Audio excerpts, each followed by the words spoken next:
kwa sababu ya aibu, kwa sababu watu hawangeruhusu hata kwenda kumtambua. Kwa maana Wayahudi, mwanamke akiwa kwa period yake ni najisi. Sasa huyu si period, ni damu zinatoka throughout.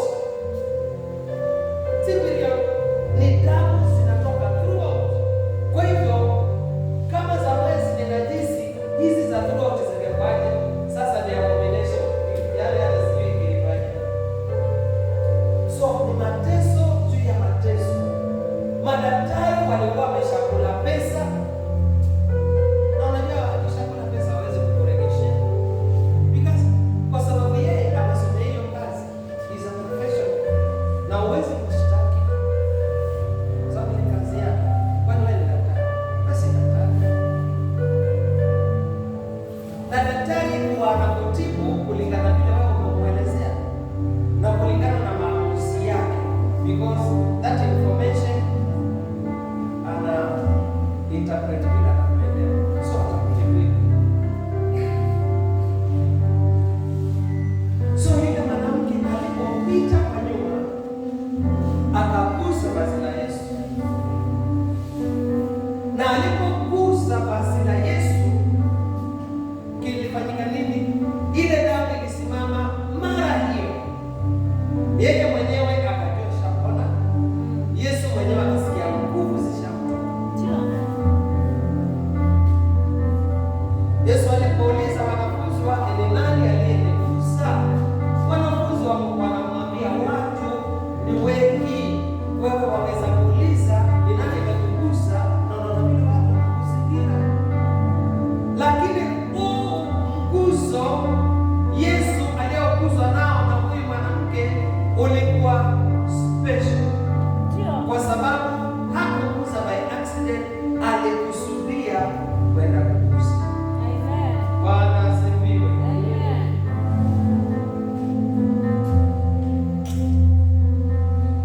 Huyu mwanamke alimgusa Yesu kwa sababu alikuwa na imani. Huyu mwanamke alimgusa Yesu kwa sababu alikuwa na matarajio ya kupokea uponyaji wake. Huyu mwanamke alimgusa Yesu kwa sababu alimwamini. Huyu mwanamke alimgusa Yesu kwa sababu hakuwa na lingine isipokuwa Yesu ndiye alikuwa asili zote. Bwana asifiwe. Bwana asifiwe. Kuna wengi wetu ambao tunasema tunaamini, lakini naweza kusema hatuna imani, kwa sababu kama mtu anaweza kuwa anaombea jambo na anasema Mungu asipofanya, huyo mtu amekaa kama anaomba, lakini at the same time anaangalia option hiyo, si imani. Huyu mwanamke alikuwa na imani ndani ya Yesu. Wakati mtu unaposema ya kwamba uko na imani, yuko namna gani? Ukisoma Waebrania sura ya 11 mstari wa kwanza, Waebrania sura ya 11 mstari wa kwanza. Wacha tusome haya maandiko, tumeyasikia mara nyingi, tutaona vile imani hufanya kazi, kwa sababu huyu mwanamke alipona kwa sababu alikuwa na imani. Waebrania sura ya 11 mstari wa kwanza.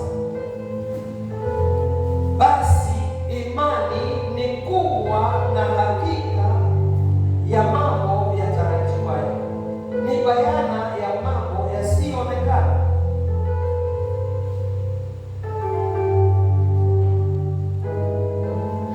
Huo mstari peke yake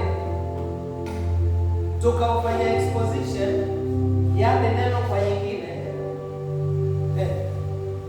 Neno basi inamaanisha kwa wakati huu, kwa kizungu ndio inaeleza vizuri.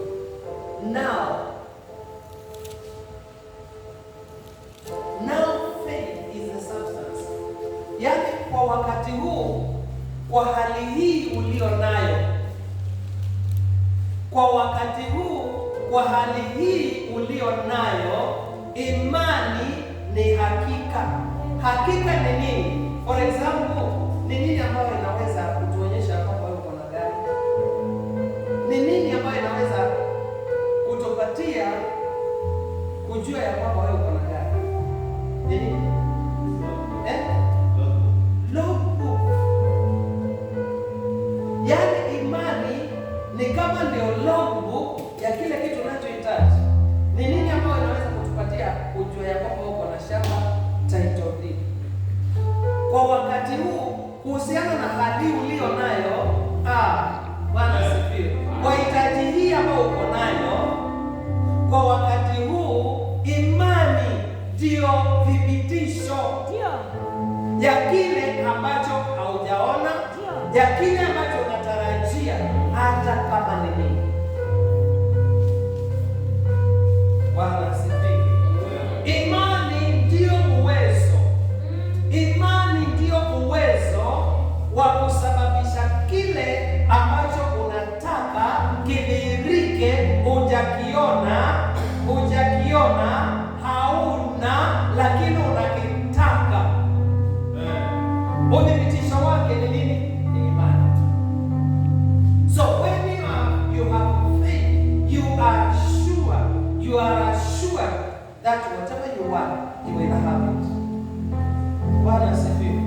So angalia hizi hatua mbili ambapo mwanamke alizitumia. Mwanamke, jambo la kwanza, ili imani ifanye kazi kwako, lazima uwe umesikia. Bwana asifiwe. Bwana asifiwe. Nitaelezea. Lazima uwe umesikia. Jambo la pili ni lazima uamini kuhusiana na kile ambacho umesikia. Jambo la tatu ni kwamba ni lazima useme kile ambacho umesikia. Jambo la nne, unachukua hatua kuhusiana na hicho ambacho umesikia. Kwa mfano, wacha tuchukue mfano. Bwana asifiwe. Bwana asifiwe. Tuchukue mfano. Unahitaji nini? Unahitaji nini kwa mfano? Ni hitaji gani ambalo unahitaji? Tuseme hitaji pesa. Okay, yule amesema pesa. Mtumishi amesema pesa. Tuchukue hiyo kama mfano. Tutakuja yako. Haya, anataka pesa. Anataka pesa. Na pesa hazipatikani. Si ndio kusudi anahitaji? Anataka pesa kwa sababu ya project yako nayo. Nikuulize, pesa ni za nani? Ni za Mungu. Okay, wacha tuende kwa pole.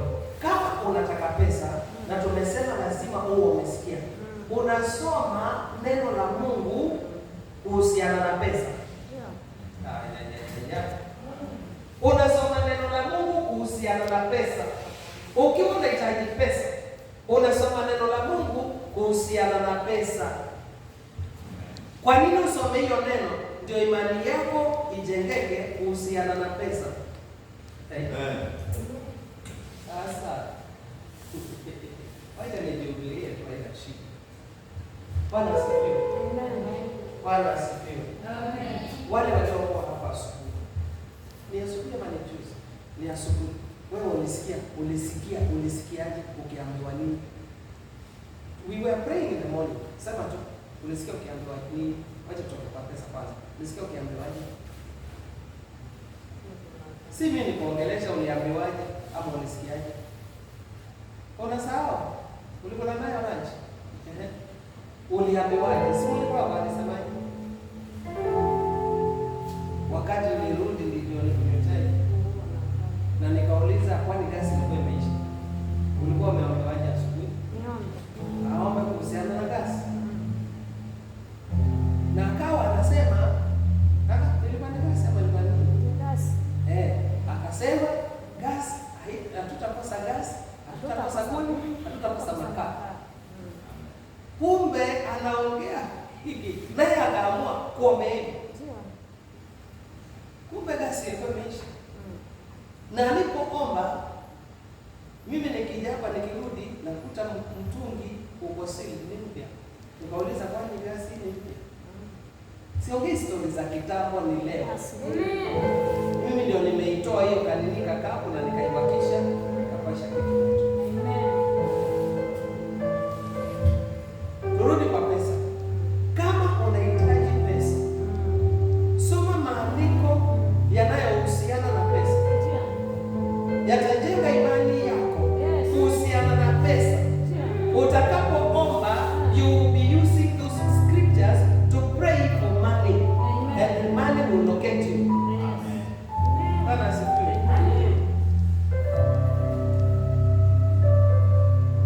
Hitaji nyingine kwa mfano.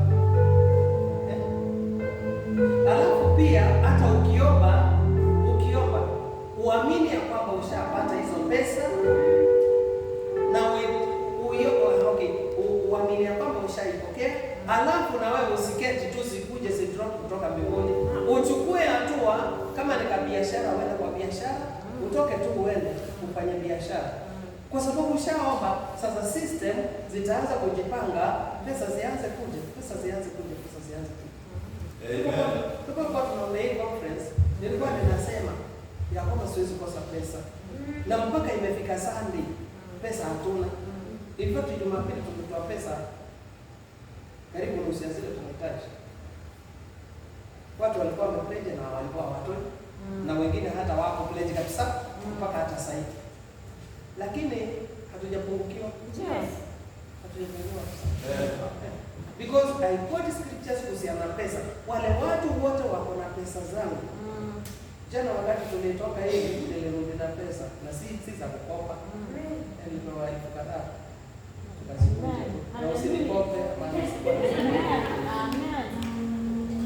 si tulikuwa na shahidi pale. Alafu tukaambiwa take what you want. Tukaambia mimi niko sawa, nitateki. Nikauliza choma ile ambayo ni ya pesa nyingi kuliko zote. Unaona ni ya magari? Choma ile iko na pesa nyingi ni ya magari. Nyambusi. Na ndio tamu zaidi. So hata sikuitisha chakula kingine, nikaja nikaikunywa na chai. Amen. Hallelujah. Yaani kwa raha zangu. Sikuitii nini. Yaani wanasema, nilikuwa nasema hivi. Yaani bwana unaniangalia kama unataka kula nyama, basi kesho ni Friday. Sikule nyama Friday. Hallelujah.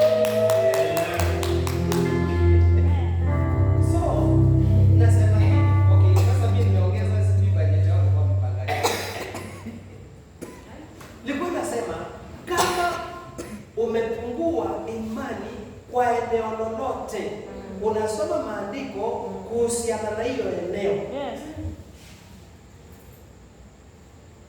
Imani yako itajengeka.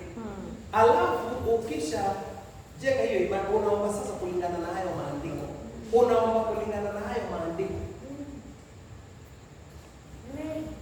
Bwana asifiwe. Sasa unasema maneno.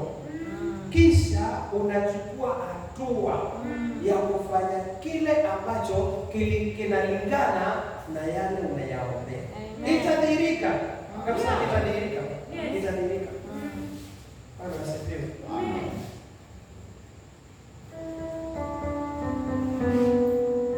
Tulipokuwa kule tu maeneo ya Makueni.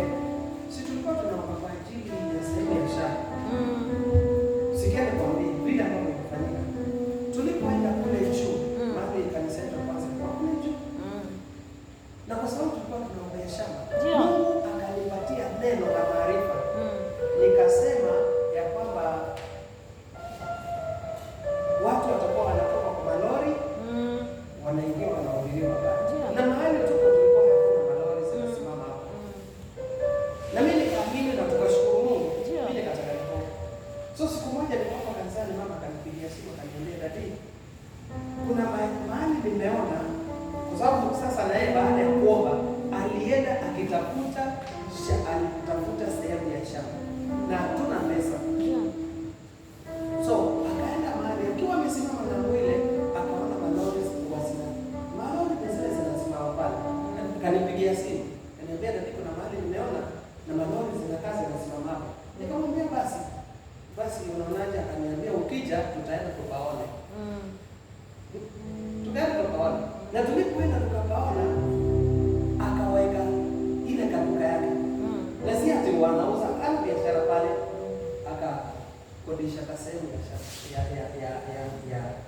ibada.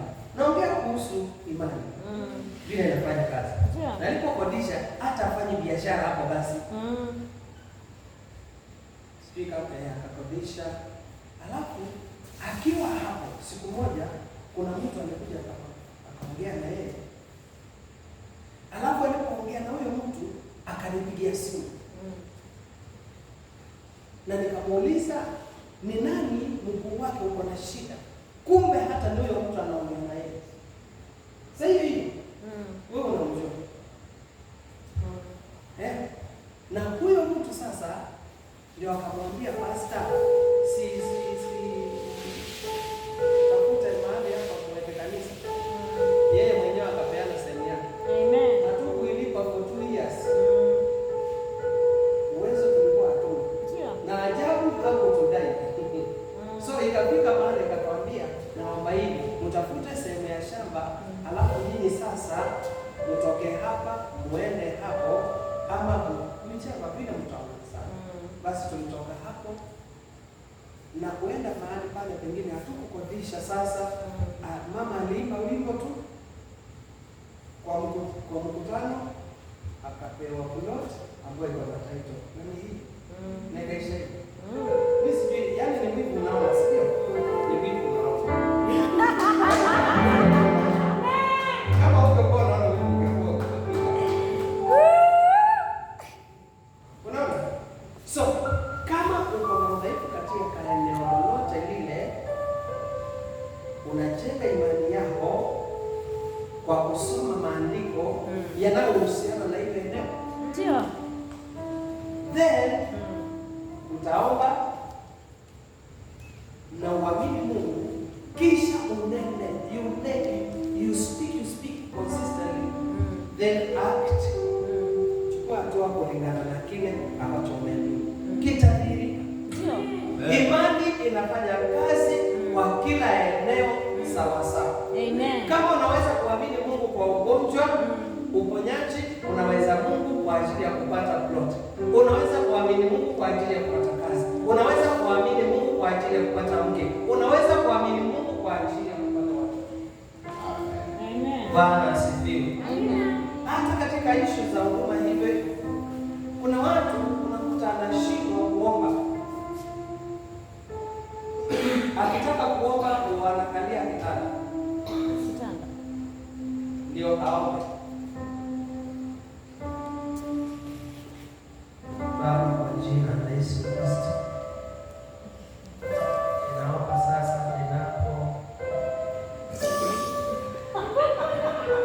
hata wengine analala mpaka anakuliwa na mosquito. Saa 8 asubuhi ndio anaamka sasa anaweka net. Anasema amen. Anaweka net. Alafu analala tena asubuhi anasema amen. Sasa aliomba nini? Unaona sasa? Kama uko na udhaifu katika eneo ya maombi, soma neno la Mungu kuhusiana na maombi. Ndio. Amen. Bwana asifiwe. Yule mama aliposikia habari za Yesu aliamini. Baada ya kuamini alisema. Baada ya kusema kile alichoamini akachukua hatua na kikadhihirika. Na akapona ugonjwa wake. Wewe ikawa wewe si mgonjwa jioni ya leo. Amen. Lakini kuna hitaji ambao uko nayo. Nani ako na hitaji ambao anaona inamtatiza kwa kwako? Sisi kuna wachache.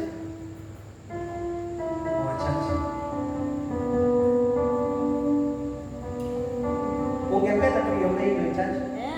Hata imenisumbua miaka mingi. Si tutaiombea saa hii.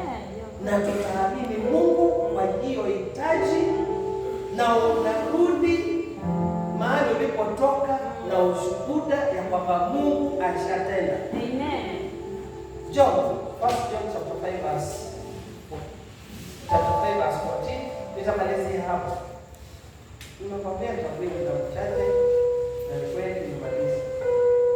1 John chapter 5.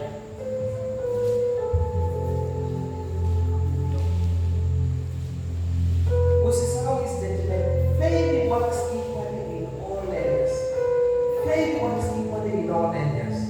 1 John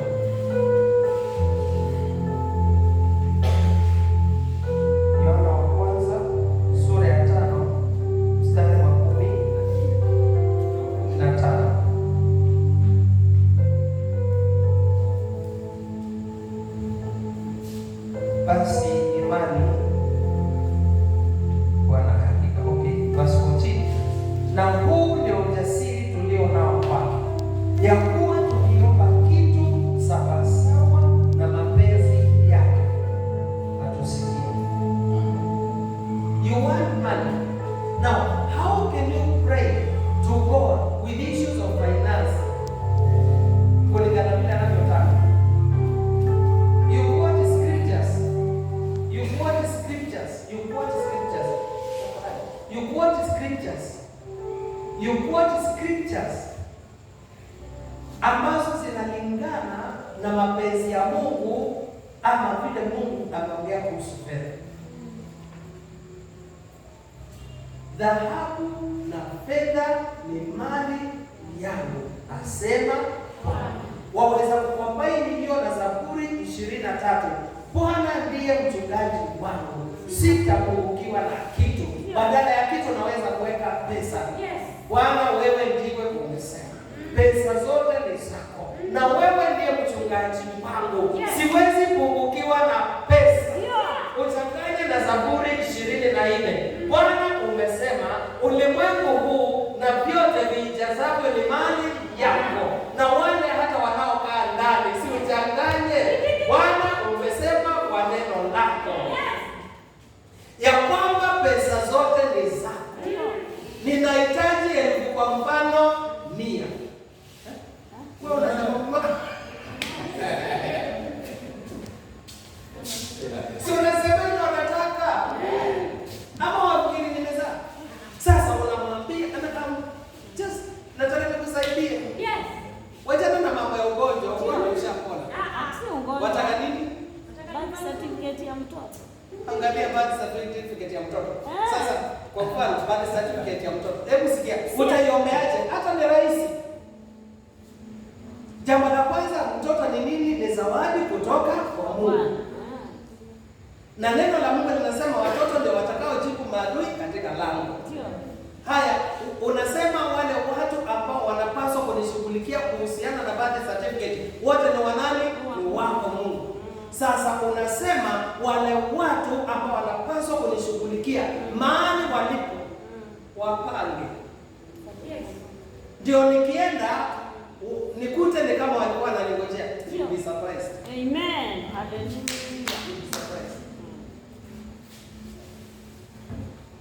Turudi kwa pesa, sio tunaomba pesa. Unaona? Unaangalia maandiko. Bwana wewe ndivyo umesema. Pesa zote ni zako. Yes. Ulimwengu na wote wakao ni mali yako. Wale watu wote ambao wako na pesa zangu. Mahali walipo. Mahali walipo. Yes. Ongea nao. Wanaruka anajua. Yes. Alafu unaweza kuchanganya tena na Waebrania sura ya 1 mstari wa 7 na wa 14. Mungu anafanya malaika zake kwa upepo. Kuna siku moja nafikiri nimewahi kusema, tulifanya conference na ikawa sina pesa za kuendelea shughuli zingine kwa sababu bado nimemaliza kabisa kila ambacho nilipanga kwa conference.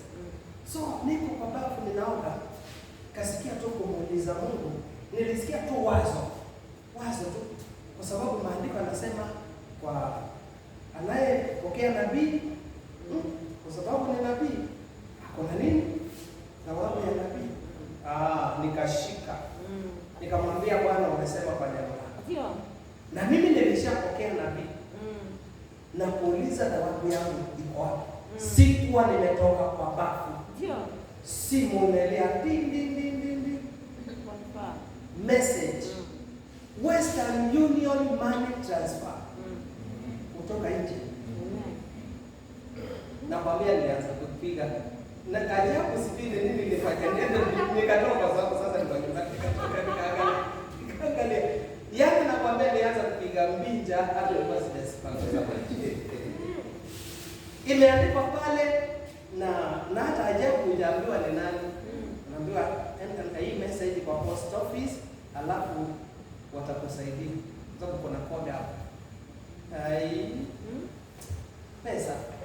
Almost equivalent nusu ya zile ambazo tuna conference.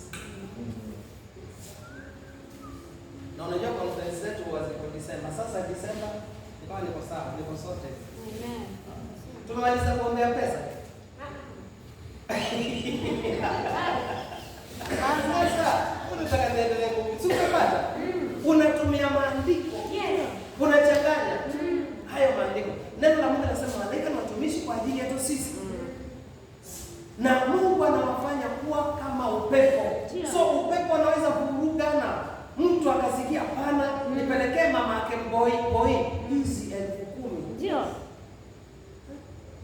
Unakuta Krismasi, unakula chapati, unakula maini. Sasa watu wanashangaa kwani unajua kuna watu wana tabia ya kwenda wakinusa na mambo maini. Si wanuse kwao. Kwa maana unaelewa jinsi ya kufanya. Usinuse kwa watu, wanuse kwao. Ndio. Haleluya. Sema nakataa kwenda kwenye mkusanyo. Nakataa kwenda nikimsanusa. So, shamba, unataka shamba. Si ndio? Unaombaje? Uhusiano na shamba. Si ndio rahisi? Unasemaje? Siku moja nilikuwa nataka mifugo. Kuna maandiko anasema Mungu ako na mifugo ambayo iko kwa milima maelfu. Ndio. Sasa nikaichukua hiyo, nikamwambia Bwana, wewe ndio umesema ya kwamba uko na mifugo ambao wako kwa milima maelfu. Wanyama wa kufugwa ni wako, wewe ndio uliwaomba. Na mimi nataka tu kondoo, na nilimwambia zile nataka. Nilitoka, yani nilipata pesa, nikatoka hapa, nikaenda nyumbani. Kachukua watoto, tukaenda sokoni.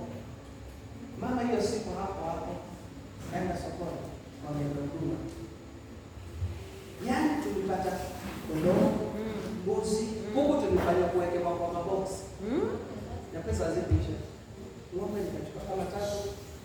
So, tukiwa tunaenda hivi, ninamaliza. Tukiwa tunaenda nyumbani sasa. Mpaka tukasaidiwa na vijana wa kutupelekea hawa kuku. Tunafika jioni. Tunakuja jioni, ikawa mahali tukipita, watu wanatuuliza, kwani mnaenda kupeleka mahali? Tunawaambia mimi. Tunapeleka kwa nyumbani.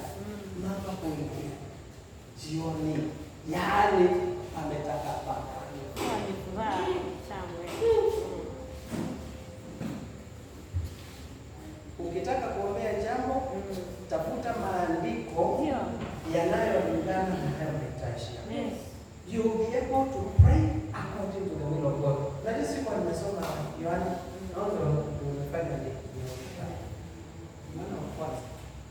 Kwa nataka nimalizie hapa. Yohana wa kwanza. Niliona pastor anachukua kalamu ni kama pastor anapata pesa utashangaa. Amen. Yaani kuchukua kalamu ni kama not. Kuna First Peter chapter 5 verse 14. Na ukiomba amini ya kwamba kile umeombea ushakipokea. Amini ushakipokea. Yes, amen. Ukishakipokea ndipo kitakuwa chako. Amen. First John 5:14. Na huu ndio ujasiri tulio nao kwake, ya kuwa tukiomba kitu sawasawa na mapenzi yake atusikie.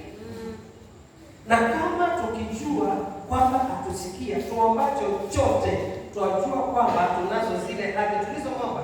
So when you pray, Baba, kwa jina la Yesu Kristo, wewe ndio umesema ya kwamba pesa zote ni zako. Tena Mungu, wewe umesema mara tena utatikisa mbingu na utatikisa hii ardhi na utatikisa bahari